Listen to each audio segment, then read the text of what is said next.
What's up guys, j'espère que vous allez bien. Donc bienvenue sur mon channel.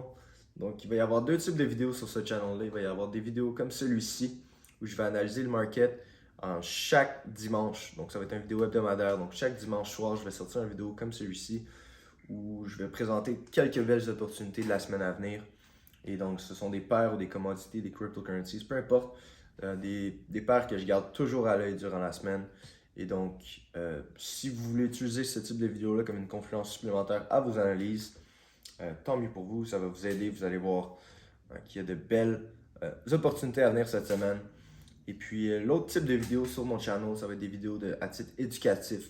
Donc, surtout pour les personnes un petit peu plus débutantes en trading ou intermédiaires, ça va vous permettre d'en apprendre plus. Donc, je vous conseille de vous abonner à mon channel. Et puis, sans trop tarder, let's go sur les charts. Donc, cette semaine, je garde à l'œil principalement le gold et le silver, donc l'or et l'argent. Je l'ai toujours à l'œil. Personnellement, c'est les métaux précieux, c'est très important de les avoir à l'œil. Moi, c'est la sécurité, donc la commodité que je trade le plus, l'or en tant que tel. Et donc, j'ai toujours ça à l'œil. Je vais aussi avoir GBP, GPY, donc le British Pound contre le yen japonais, qui est présentement est en train de nous donner un beau retracement quand même. Donc, je m'attends à voir, on va voir ça plus en détail. Mais si on atteint les 158, on pourrait créer une très belle opportunité de swing. J'ai l'euro contre le dollar de la Nouvelle-Zélande qui approche un point relativement critique dans sa correction. Et je vais avoir le Bitcoin qu'on sait que tout le monde connaît, qu'on garde à l'œil. C'est la grosse crypto. C'est là avec le plus gros market cap. C'est important de savoir où le Bitcoin s'en va si on veut comprendre le marché des cryptos en général. Puis de ce niveau-là, de ce point-là, le Bitcoin a aussi de très belles opportunités à offrir cette semaine. Donc let's go sur le gold. Donc de la façon que ça va fonctionner, je vais toujours vous présenter mes niveaux clés en weekly. Pourquoi? Parce qu'en weekly, c'est vraiment là où je vois qu'il y a le plus de points tournants d'un point de vue niveau clé. Donc premièrement, sur l'or, il faut savoir que j'ai un niveau clé à 19,60. Il y avait beaucoup de résistance dans le passé, ça a tourné support durant une semaine. Malheureusement, ça a été brisé à la baisse, réutilisé comme étant une autre résistance, rebrisé, et puis maintenant on a le break.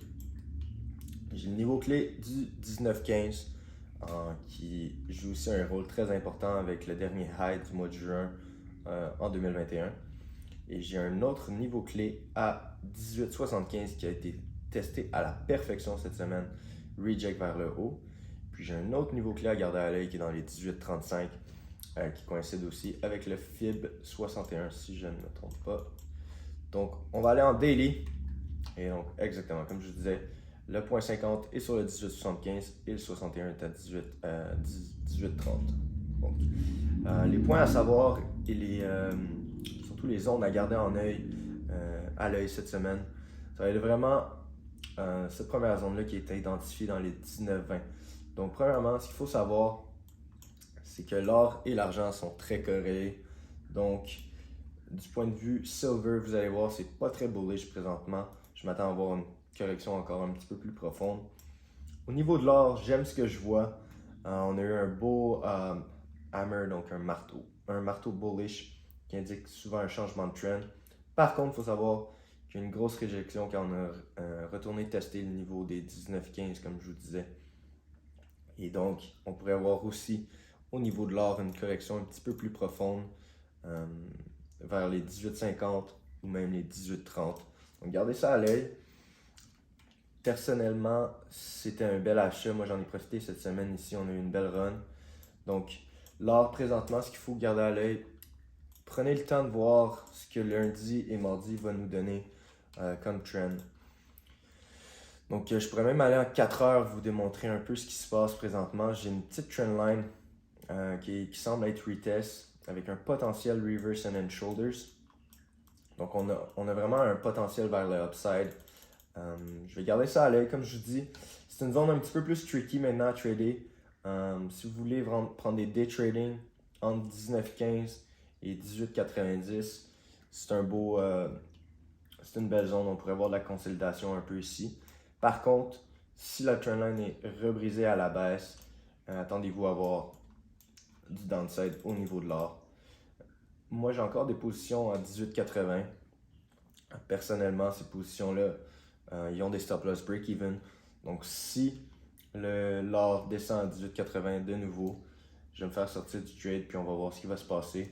Je suis intéressé à le swing overall. Je crois que les métaux dus à la grosse inflation ont encore un dernier push d'ici cet été.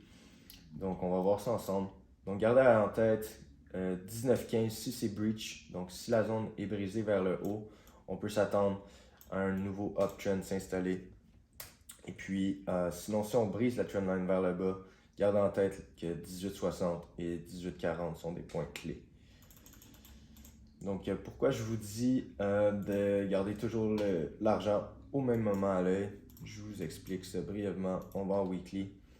Donc, en weekly, on a encore nos niveaux clés aussi.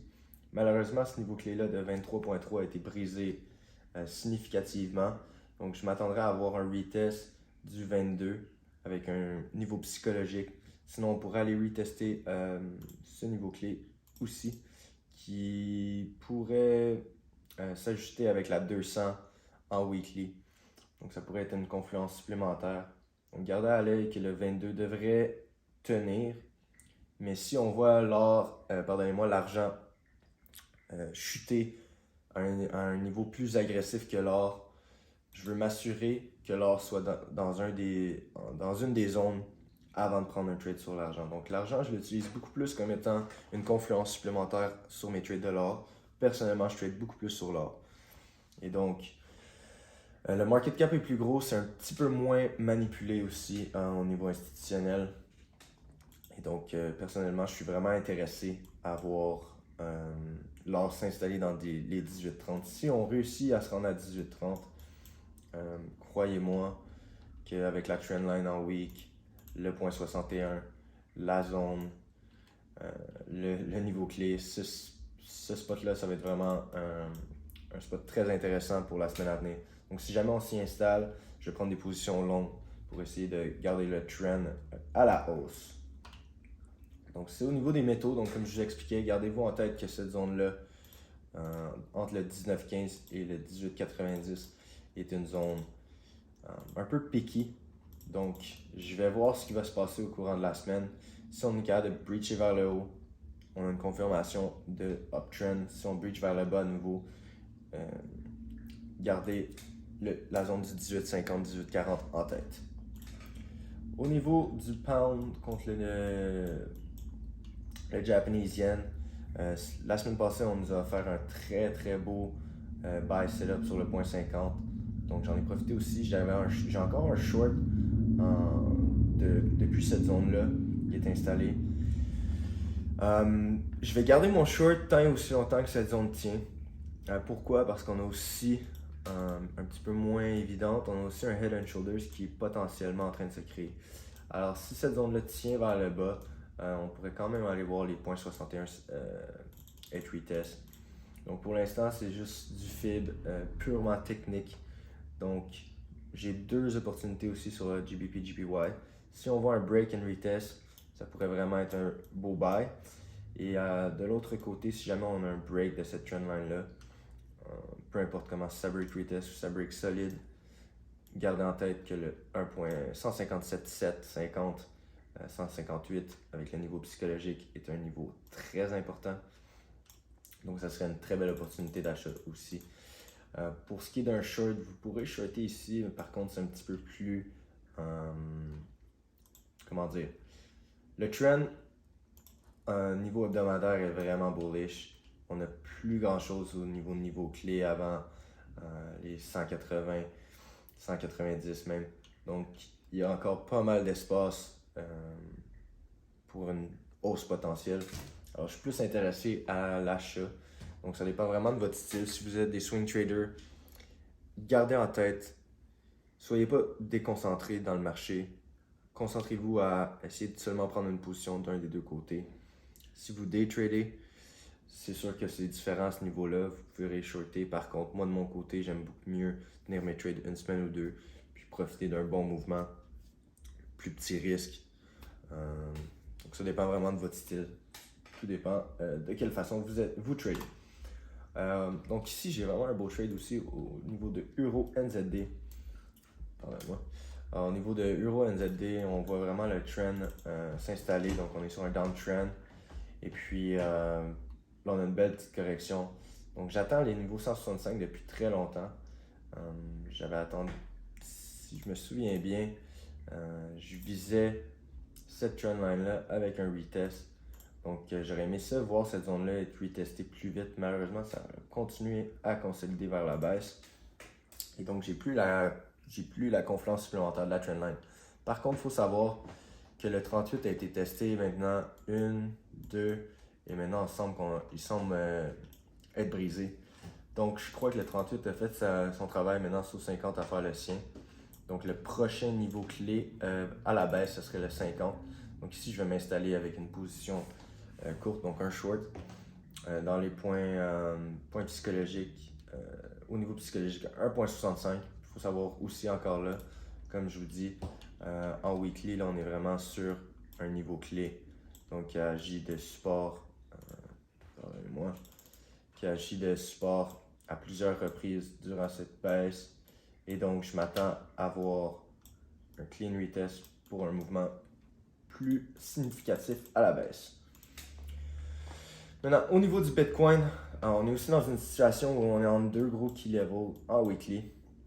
Donc, si vous n'avez pas de position en ce moment, c'est peut-être pas le meilleur moment d'entrer dans une position. Par contre, il faut savoir qu'au niveau daily, on voit le petit channel qui a commencé à être créé, qui a été bien retest. Si cette zone peut tenir, on pourrait très bien voir un move significatif vers le haut, aller retest la trendline qu'on voit qui est une très belle trendline. Et donc, c'est des trucs à garder en tête pour la semaine à venir. Donc, de mon côté, je ne suis pas intéressé à l'acheter encore. Je le mets juste pour vous dans cette vidéo-là. J'aimerais mieux voir les 35, 34,5, 35 avant d'être à la hausse. Par contre, gardez en tête une chose, si jamais cette semaine on brise la trendline, donc par exemple, on vient ici faire un retest, on a un clean break, je vais être vraiment intéressé à l'achat, à la hausse aussi, jusqu'à 47. Ici, je suis pas trop sûr de qu'est-ce qui va se passer. On pourrait breach, aller retest la trendline, on pourrait commencer à vendre. Et donc, mon trade est vraiment avec un take profit dans les 47 000. Par contre, il faut savoir que ce qui serait intéressant, c'est vraiment de voir un break de cette trend-là. Donc, on n'a pas réussi à changer de trend depuis toute l'année. Donc, on est vraiment sur un gros downtrend dans le Bitcoin cette année. Ce qui est très normal dû à la hausse des taux d'intérêt. Il faut savoir que le Bitcoin est un risque et vu comme étant un asset très risky. Et donc, les gens, dans une situation où l'économie commence à régresser, où l'économie commence à vraiment se contracter, les gens prennent moins de risques à ce niveau-là. Par contre, il faut savoir que c'est toujours quand le market va jamais dans le sens que le monde pense qu'il va y aller. Et donc ça, c'est très important à garder en tête, la psychologie derrière le marché. Souvent, quand les gens sont hype sur quelque chose, c'est qu'il est trop tard. Donc, ça passe dans les médias, le Bitcoin est à 60 000, ça s'en va à 200 000, tout le monde achète, puis finalement, ça vend, puis ça retourne à 30 000. Et là, le Bitcoin s'en va à zéro, tout le monde vend leur Bitcoin, les banques, les institutions en profitent pour en acheter, puis ça repart. Donc, il faut comprendre, oubliez tout ce qui se passe à l'extérieur, là, les médias, la pression médiatique et tout. Concentrez-vous sur votre trading. Ayez un edge, un endroit où vous risquez moins pour en faire plus. Puis gardez toujours en tête aussi que le marché n'a pas d'émotion. Donc vous, comment vous vous sentez, ça n'a aucune importance par rapport à ça. Il est très important de se déconnecter de nos émotions quand on est un trader. Il faut se concentrer sur ce qu'on voit. Si on croit que le Bitcoin va exploser, mais qu'on a des indications vers la baisse, ça ne sert à rien de se combattre contre le trend. Sens inverse, si vous n'aimez pas le Bitcoin, mais vous le voyez commencer à avoir une tendance haussière, puis ça baisse votre break, puis vous étiez en short depuis longtemps, fermez ça. Vous n'allez pas battre les markets. Les markets vont vous anéantir si vous croyez de cette façon-là. Il faut être complètement déconnecté émotionnellement de ce que vous croyez qui va se passer et ce qui va se passer réellement. Donc, faites vos analyses techniques, regardez, lisez, soyez actifs, prévoyez. Si vous êtes nouveau au trading, prenez des demo accounts ou des plus petits trades. Essayez juste de comprendre la psychologie du market, lisez des livres, regardez des vidéos éducatives sur YouTube. Vous avez tellement d'outils à votre disposition. Puis c'est pas vrai que vous allez devenir riche du jour au lendemain. Tant mieux pour vous si vous débutez, vous faites beaucoup d'argent dans le trading, mais c'est un craft comme toutes les autres. Donc prenez le temps de vous bâtir une confiance. Si vous êtes débutant surtout, analysez au moins une ou deux paires par jour d'une façon technique. Je vais sortir une vidéo bientôt sur comment je fais mes analyses techniques, donc toutes mes étapes. Je vais sortir principalement cette semaine. Donc je vous laisse regarder ça. Et donc on se laisse là-dessus.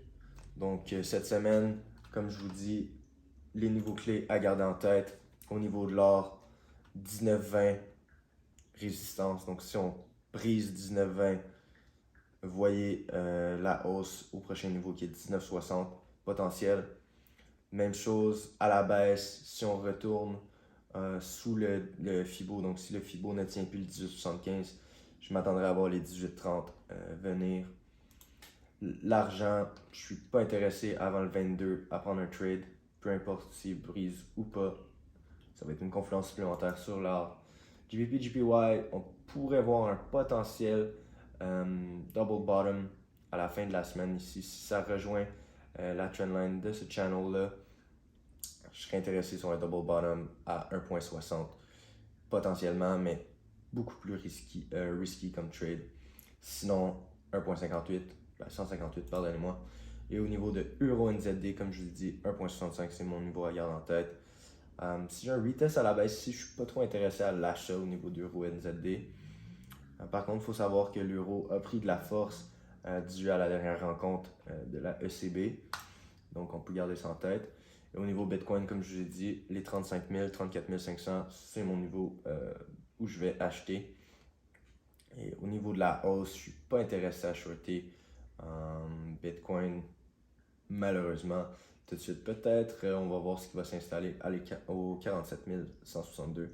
Mais je crois qu'il y a une petite hausse à venir au courant des prochains mois au niveau de Bitcoin aussi. Voilà guys, c'est tout pour la vidéo de cette semaine. J'espère que vous avez apprécié. Donc laissez-moi savoir en commentaire s'il y a une paire en particulier que vous aimeriez voir dans la vidéo de la semaine prochaine. Je vais essayer de l'inclure dans la prochaine vidéo.